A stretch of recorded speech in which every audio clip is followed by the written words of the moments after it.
नमस्कार दोस्तों, बात करते हैं बैंक ऑफ बड़ौदा की। 2.5% की रैली है यहाँ पर। एक बड़ी गिरावट के बाद स्टॉक में दोबारा से बाउंस बैक दिखाया है, रिकवरी आई है स्टॉक में। तो इस वीडियो में बात करेंगे कुछ कि देखिए, मैंने आपको पहले भी कहा था कि बैंक ऑफ बड़ौदा एक हेजिंग स्टॉक के तौर पे आप अपने पोर्टफोलियो में रख सकते हो।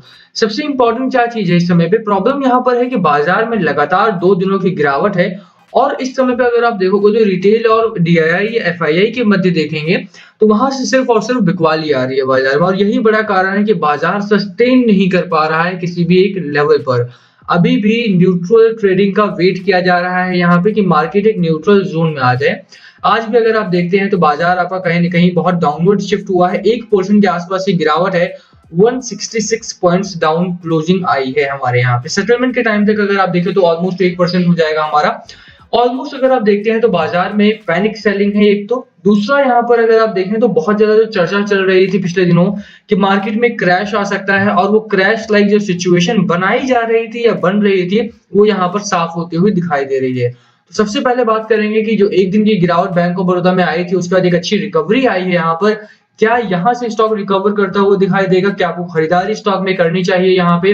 अगर खरीदारी करते हैं तो किस स्टॉक के लिए रुके, और कितना रिस्की हो सकता है इस समय पर इन्वेस्टमेंट करना जब बाजार लगातार गिरावट पर दिखाई देता है। ठीक है, सब कुछ बताएंगे इस वीडियो में। चलिए शुरू करते हैं, बट उससे पहले अगर आप चैनल पे नए हो तो प्लीज चैनल को सब्सक्राइब कर दो and hit that bell icon ताकि आपको नोटिफिकेशन मिल सके। चलिए स्टार्ट करते हैं।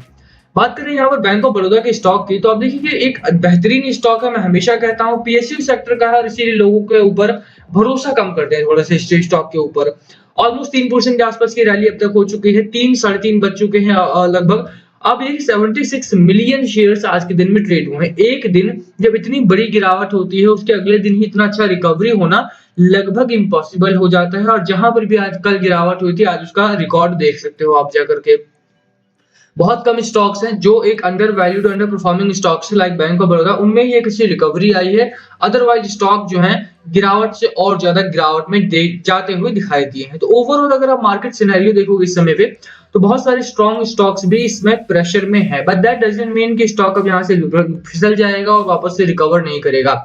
तो चाहे आपके पास बैंक ऑफ बड़ौदा हो, चाहे आपके पास एसबीआई बैंक हो, या कोई और स्टॉक हो आपके हाथ में जो कि गिरावट में हो, या फिर वो फंडामेंटली स्ट्रांग हो बट यहाँ पे न्यूट्रल हो चुका हो, तो मैं बोलूंगा कि होल्ड करने की सलाह मेरी रखो आप यहाँ पे। बैंक ऑफ बड़ौदा की अगर आप स्पेसिफिकली बात करो तो यहाँ से दो फायदे हैं आपको। पहला फायदा ये है कि अगर आप इसमें इन्वेस्टमेंट करते हो तो ना ही आप सिर्फ एक undervalued underperforming stock buy कर रहे हो जो कि आने वाले 1 साल में 1.5 साल में आपको पैसा डबल कर सकता है, बल्कि उससे ज्यादा का रिटर्न दे सकता है।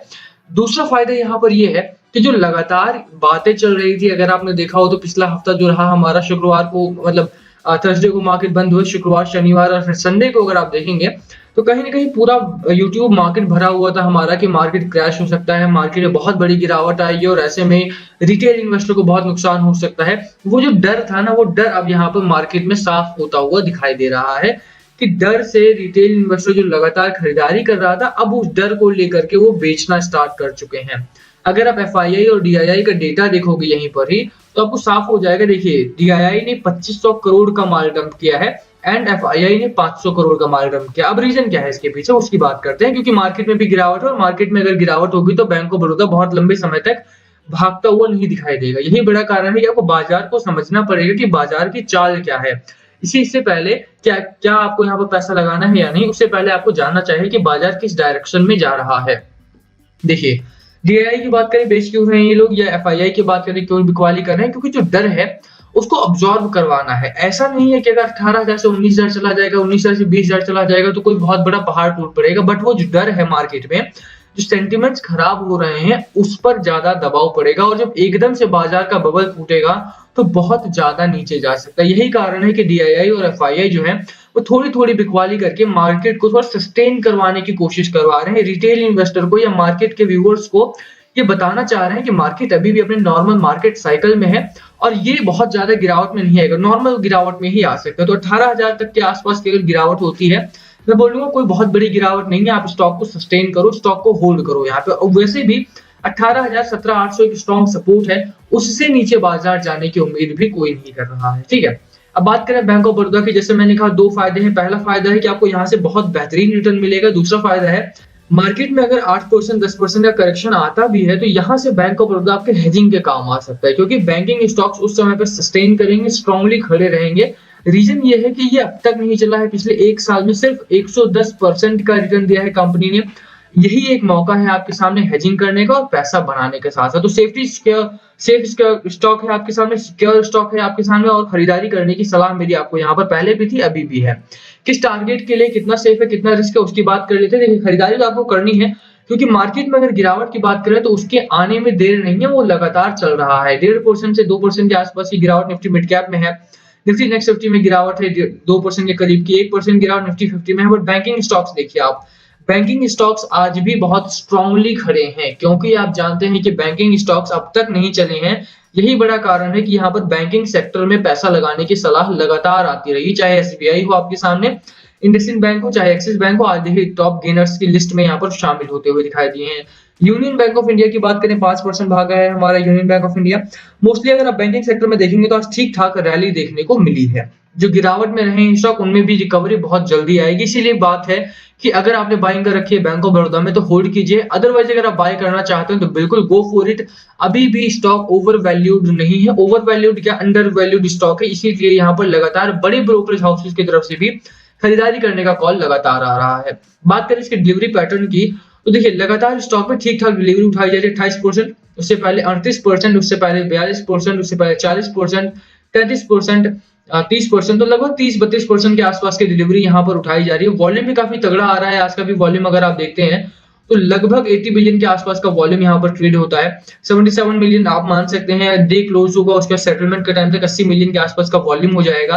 तो 30% की डिलीवरी के साथ अगर देखते हो तो स्टॉक अभी भी स्ट्रांगली स्टैंड करता है मार्केट में। मार्केट लीडर बनने की गुंजाइश इस स्टॉक में भी है, और इसीलिए अगर आप गिरावट होने की उम्मीद भी करते हैं तो यहाँ पर बैंक ऑफ बड़ौदा एक हेजिंग के स्टॉक के तौर पे रख सकते हैं। कि स्ट्रॉन्ग सपोर्ट आपका 86-87 के आसपास का है। पहला रेजिस्टेंस आपका 91 रुपीज का था, जो आज ब्रेकआउट दिया है। सेकंड टारगेट की बात कर लेते हैं कि टारगेट कहां पर आ रहा है आपका। पहला टारगेट अगर आप बात करें तो वो 101-102 रुपए का है आपका टारगेट। लास्ट टाइम मैंने आपको यहाँ 94-95 का टारगेट दिया था, जो कि इंट्राडे में कंप्लीट हुआ था आपका। इस बार क्योंकि ये लेवल टेस्ट हो चुका है तो यहाँ पर स्टॉक आपका वेट नहीं करने वाला है, स्टॉक आपका 101-102 की तरफ निकल जाएगा। इसीलिए अगर आप खरीदारी करते हैं तो 102 के लिए खरीदारी करें। बात करें आरएसआई की, आरएसआई एक स्ट्रॉन्ग जोन में है। अब मैगडी की बात करते हैं, मैगडी स्ट्रांगली बुल रन में है। हिस्टोग्राम आपके अपर साइड बन रहे हैं, यानी कि ओवरऑल जो टेक्निकल पैटर्न है काफी पॉजिटिव है, और यहां से स्टॉक में एक अच्छी रैली आने की संभावना बन रही है। तो खरीदारी करके चलो। अगर आप डेली चार्ट की बजाय वीकली चार्ट भी देखते हैं तो वीकली चार्ट में भी आपको वो मोमेंटम जारी दिखाई देता है। यहाँ से एक स्टॉक आपका निकला है, अच्छा खासा रैली में है, वही आपका टारगेट है 102 रुपए के आसपास का, और आज भी आप देखेंगे तो ऊपर ही क्लोजिंग आई है हमारी। तो ओवरऑल अगर आप देखते हैं तो ब्रेकआउट पे अभी भी है, जो प्रीवियस हाई था वहां से ऊपर निकल चुका है स्टॉक आपका ऑलरेडी, और यही बड़ा कारण है कि यहाँ पे अभी भी खरीदारी की जा सकती है। ठीक है, तो बाय कॉल रहेगा मेरा यहाँ पे। बहुत ज्यादा रिस्की ना जाए, 2-3% ही निवेश करें इस स्टॉक में।